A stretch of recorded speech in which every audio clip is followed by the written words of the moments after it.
આજે કચ્છ ઇતિહાસ પરિષદના અમે સૌ યુવાનો શ્રી ત્રણજાર યાત્રાધામ ખાતે આવેલા છીએ। ત્રણજાર યાત્રાધામ એ કચ્છની અંદર એક મહત્વપૂર્ણ સ્થાન છે। કચ્છના ઇતિહાસની મહાન ઘટનાઓ જે છે એ આ સ્થળ સાથે જોડાયેલી છે।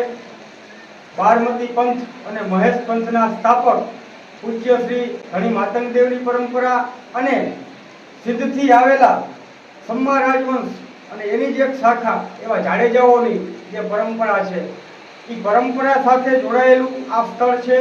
અહીંયાથી માતંગદેવની પરંપરામાં શ્રી લુણંગદેવ, શ્રી માતૈદેવ અને શ્રી મામૈદેવ સુધીની જે પરંપરા હતી, તો કચ્છમાં જાડેજાઓના જે રાજના ભાગ પડ્યા અને જે કાંઈ પણ કચ્છના રાજનીતિની અંદર જે કાંઈ પણ પરિવર્તન અને બદલાવ આવ્યા, એ બધા બદલાવો જે છે એનું કેન્દ્ર સ્થાન જે તે સમયે ત્રણજાર રહેલું હતું।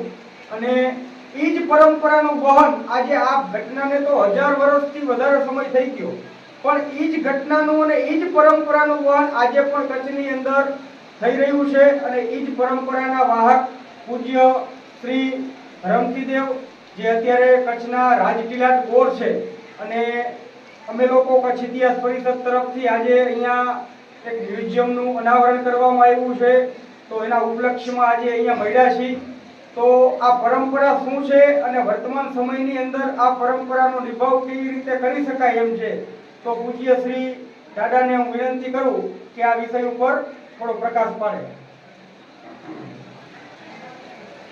આજે શ્રી ત્રણજાર યાત્રાધામ શ્રી ધણી માતંગદેવ દ્વારા જે સ્થાપિત છે, અને આજે એમની જાતર પેઢી દર વર્ષે જે ઉજવીએ છીએ, તો એના ભાગરૂપે આજે અહીંયા બધાનું કાર્યક્રમનું આયોજન હતું, જેમાં સમિતિ તરફથી ખાસ આ વખતે કચ્છ ઇતિહાસ પરિષદને પણ નિમંત્રણ આપવામાં આવ્યું, કારણ કે જે ત્રણજાર યાત્રાધામ છે એ આપણે ફક્ત ખાલી મહેસૂરી સમાજ નહીં પણ આખા કચ્છના દરેક પ્રજાને અને કચ્છના ઇતિહાસ સાથે જોડાયેલું એક સ્થાન છે, અને ખાસ કરી જાડેજાઓને જે રાજસત્તાની પ્રાપ્તિનું મુખ્ય ઉદ્ભવ સ્થાન જે ત્રણજાર યાત્રાધામ છે। તો આ ભાગરૂપે કચ્છ ઇતિહાસ પરિષદની આખી ટીમને નિમંત્રણ દેવામાં આવ્યું કે આખા કચ્છની અંદર આ ઇતિહાસનો પ્રચાર કરે અને સાચો ન્યાય આ મહાપુરુષોના ઇતિહાસને મળે। તો એ બદલ આખી ટીમ આજે અહીંયા ઉપસ્થિત રહી।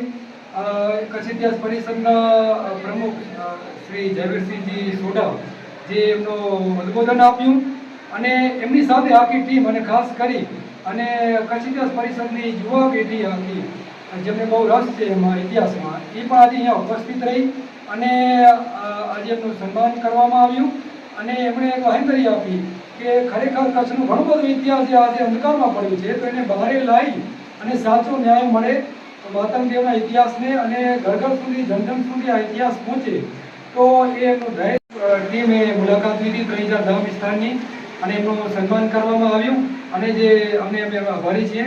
અને ભવિષ્યમાં પણ આ ધામના ઇતિહાસનો પ્રચાર પ્રસાર કચ્છ ઇતિહાસ પરિષદ દ્વારા કરવામાં આવશે એવી આશા રાખીએ છીએ। જય ધણીમાં। પૂજ્ય શ્રી મામૈદેવે આમ તો ઘણી બધી આગમવાણી કરેલી છે, ભવિષ્યની અંદર કળિયુગમાં શું શું થશે એ વિષય ઉપર એમને ઘણું બધું કીધું છે। એમાંની એક એમની આગમવાણી એવી છે કે જ્યારે એવો કળિયુગ આવશે કે જ્યારે કાંઈ પણ આપણી પાસે ગુમાવવા માટે નહીં વહીતું હોય, ધર્મનો લોપ થઈ જશે, સત્યનો લોપ થઈ જશે, અને સમાજની અંદર સંસારની અંદર અરાજકતા ભરેલી સ્થિતિઓનું સર્જન થશે, ત્યારે મામૈદેવે ટકોર કરી છે કે ત્રણજારે તે ભેડા થીંધા, જાડેજા જુવાન સમવેંધી પણ કચ્છ કાછોટી રાખી દીધા રામ। એટલે જ્યારે પણ પરિવર્તન આવવાનું છે આ સંસારની અંદર, ત્યારે પણ એના અહમ ભૂમિકાની અંદર આ ત્રણજારનું સ્થળ છે।